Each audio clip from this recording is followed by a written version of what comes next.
Melaka ni hanya tempat kumpul barang sahaja. Tak perlu kapal besar.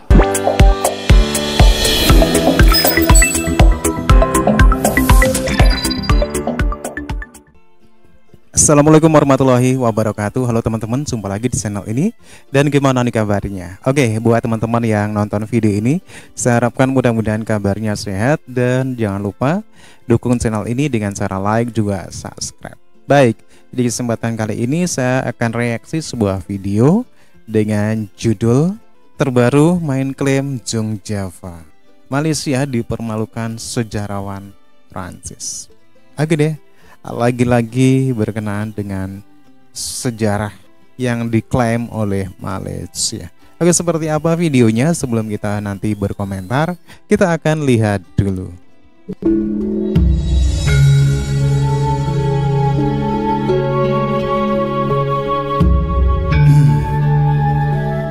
Hai guys, jumpa lagi. Kali ini kita membahas hal yang berkaitan dengan konsep Melayu Malaysia. Konsep Melayu versi Malaysia ini amat menyesatkan karena semua suku disebut Melayu asalkan beragama Islam. Bahkan karena sikap yang mengagung-agungkan Melayu tersebut, semua yang ada di Nusantara dianggap sebagai budaya atau peradaban Melayu.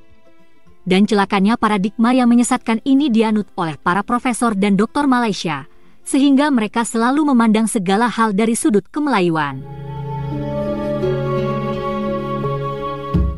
Melayu Malaysia sama sekali tidak menghargai budaya suku-suku di Nusantara yang amat beragam. Kapal pinisi misalnya, jelas merupakan budaya suku Bugis.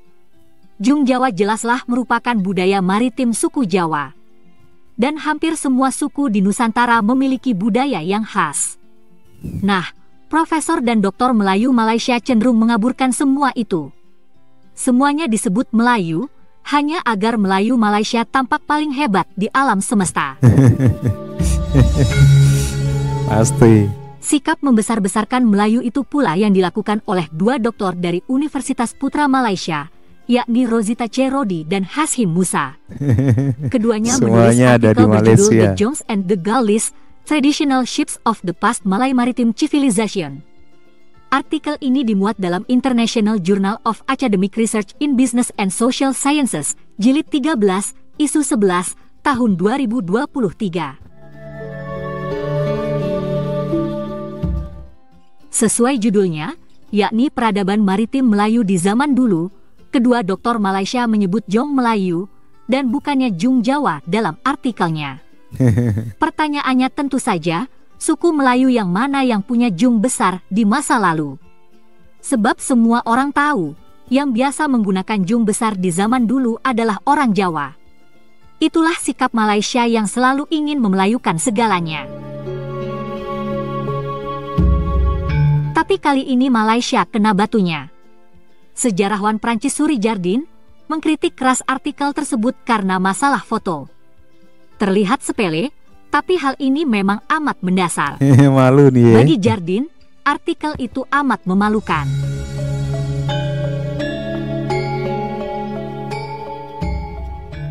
Jardin mempersoalkannya karena yang dipasang bukanlah foto atau ilustrasi Jong Melayu atau Jong Jawa, melainkan kapal kargo Vocopol atau sejenis kapal kargo dari Cina.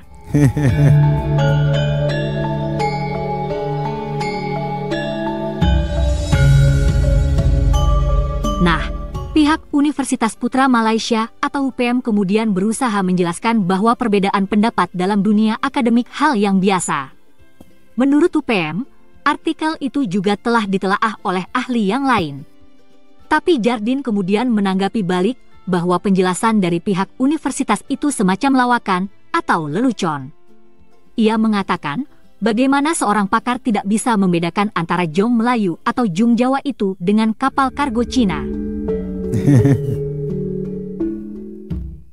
Hal lain yang juga dikritik oleh Jardin adalah mengenai kapal jenis gali yang disebutkan dalam artikel tersebut digunakan oleh Kesultanan Melaka. Karena itulah kapal mendambrahi seperti dalam dongeng Hang Tuah, digambarkan pula mirip kapal gali. Masalahnya menurut Jardin, penggunaan kapal gali itu di Nusantara baru terjadi setelah Portugis datang. Jadi, model kapal ini terpengaruh oleh Eropa. Dengan kata lain, Jardine menyimpulkan bahwa Kesultanan Melaka tidak mungkin menggunakan kapal model Gali karena beda zaman. Begitulah jadinya bila para profesor dan doktor Malaysia terlalu terobsesi mengenai kemelayuan.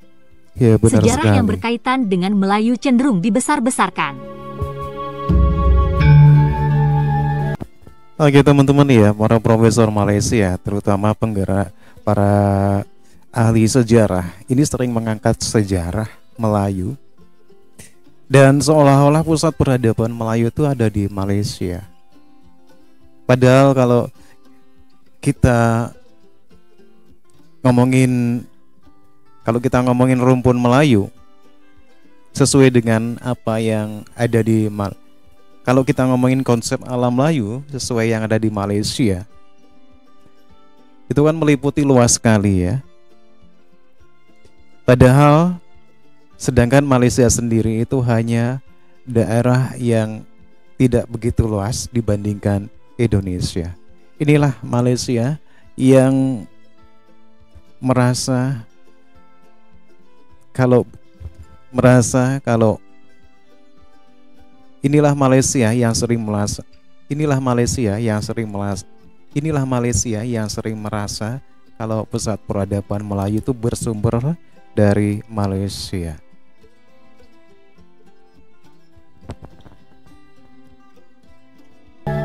Bahkan hikayat Hang Tuah yang hanya fiktif dianggap sebagai sejarah.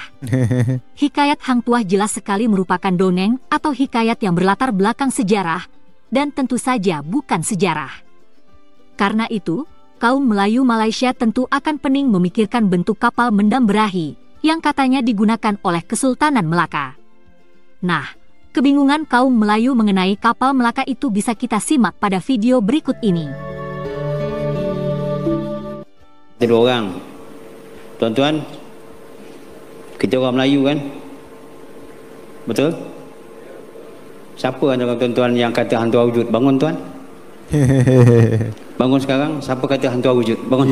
Bangun tuan. Bangun tuan. Bangun tuan. Siapa yang kata hantu wujud? Bangun tuan. Okey, tepuk tangan tuan-tuan. Alhamdulillah. Ni yang kita hendak sebenarnya. Jangan ragu tentang diri sendiri. Ada hantua, ada mendam berahi.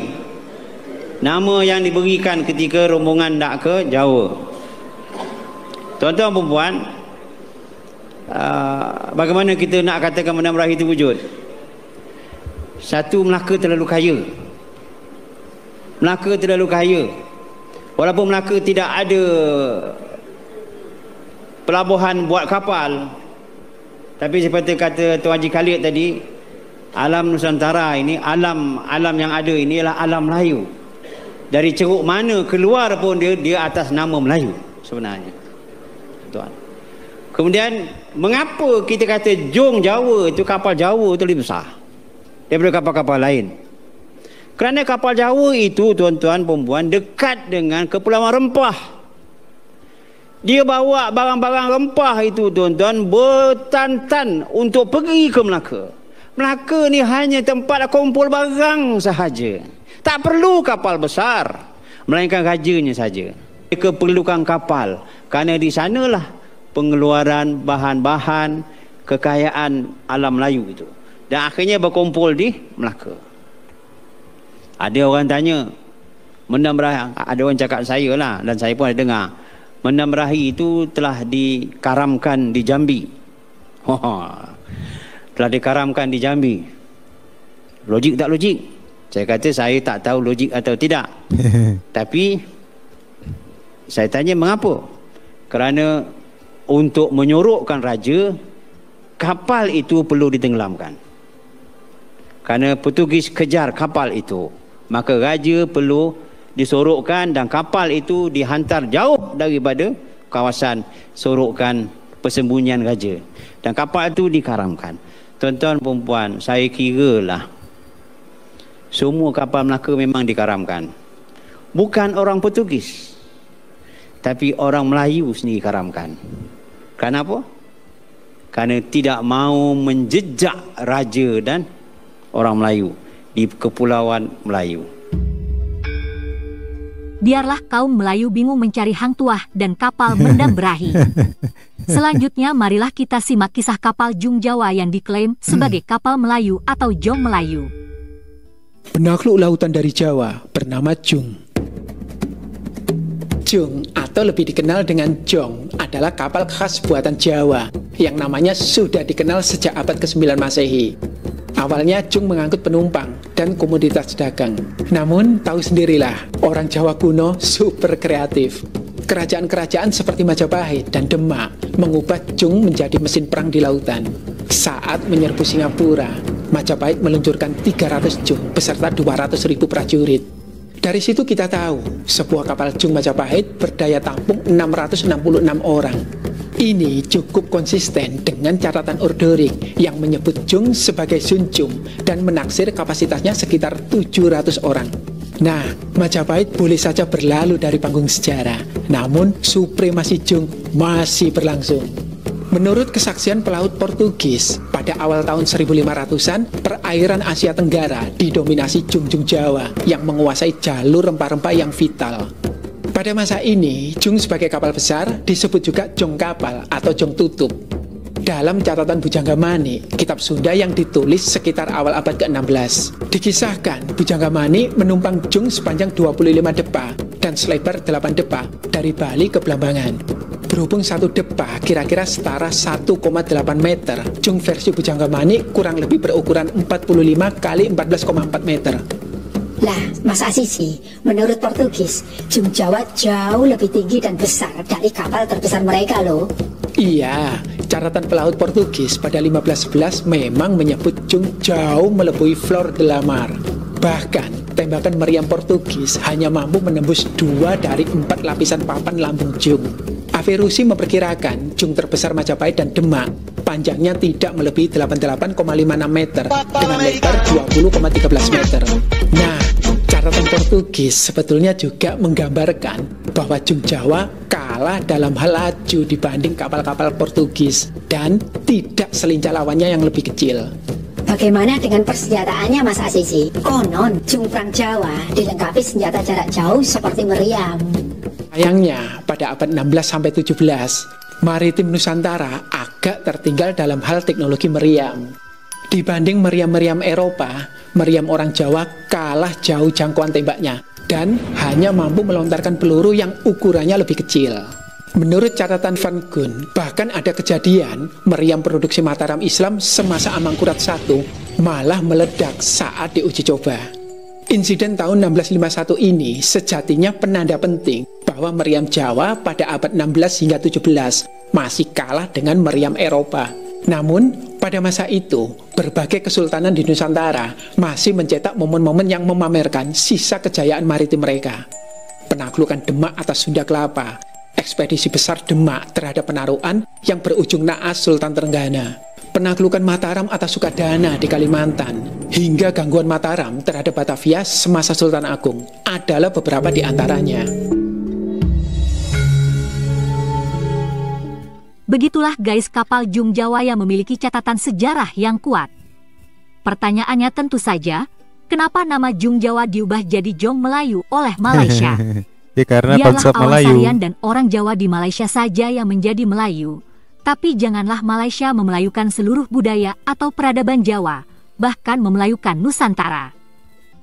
Oke teman-teman, demikian satu ulasan dari Tren Publika. Memang benar kalau kita mendengar penjelasan dari profesor-profesor Malaysia yang selalu mengeklaim sejarah-sejarah Melayu, tetapi sayang sekali mereka tidak didasari dengan data yang valid, dan andalan mereka adalah konsep alam Melayu ataupun alam Melayu. Nah, inilah yang bagi mereka bisa mengeklaim semuanya yang ada di Indonesia, baik itu sejarah dan lain-lain. Oke teman-teman, ya demikian satu buah video, dan menurut teman-teman bagaimana? Silakan teman-teman bisa berkomentar. Jangan lupa like and subscribe. Terima kasih dan wassalamualaikum warahmatullahi wabarakatuh.